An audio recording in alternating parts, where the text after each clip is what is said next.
Hey YouTube, it's Mike from Overland, USA. Welcome back.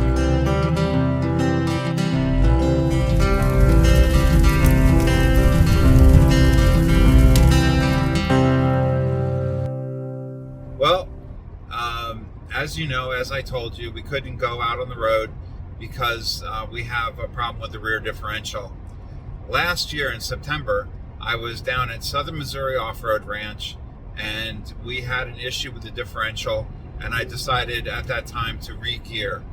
The shop that did the re-gearing was called Jeep Kings, and they were just outside of Springfield, Missouri.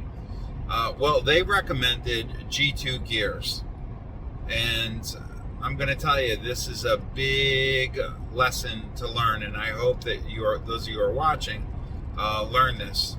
Don't use G2 gears, all right? We don't do that here.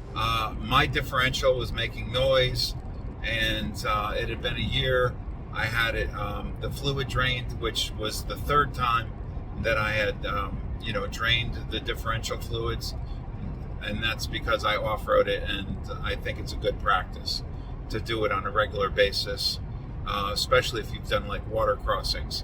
So the thing is that the differential was making noise, and I took it in for service, and when they opened it up, they said that the ring and pinion were wearing improperly.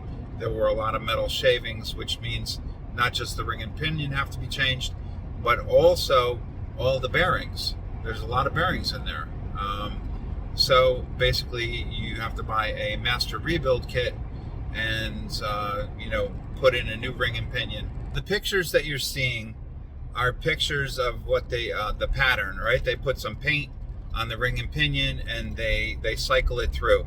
And these pictures show two things: that the ring and pinion are wearing improperly, and that's due to manufacturer's defect, and also that the ring and pinion were improperly installed.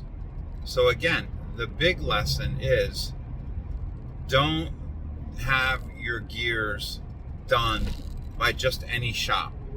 The truth is almost any shop can put in a lift, any shop can install some lights, but when you get to drive shafts, ring and pinions, transmissions, it's all specialty, and you need to take it to a shop that's what they do all day, every day, right?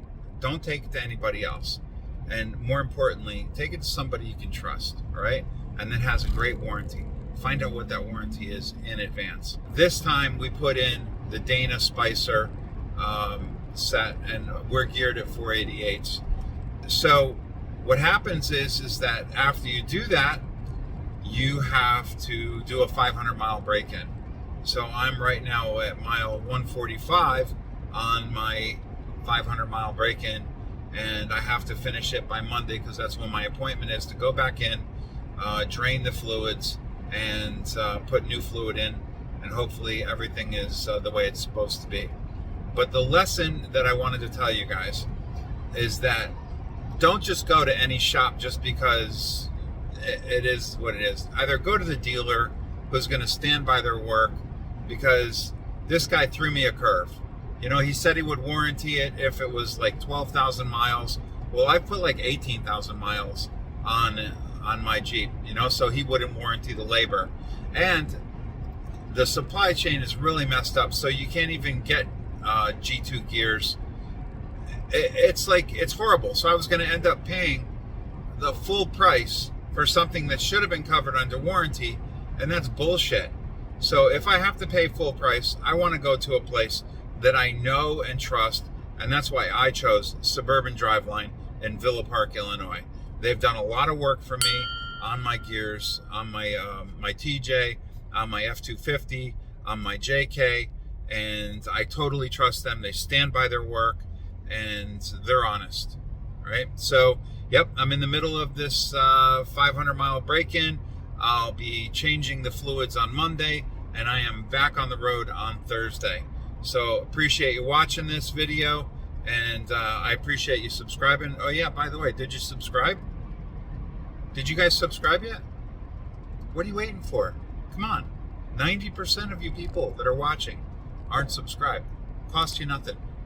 Hit the freaking subscribe button. Thanks for watching. Have a great day.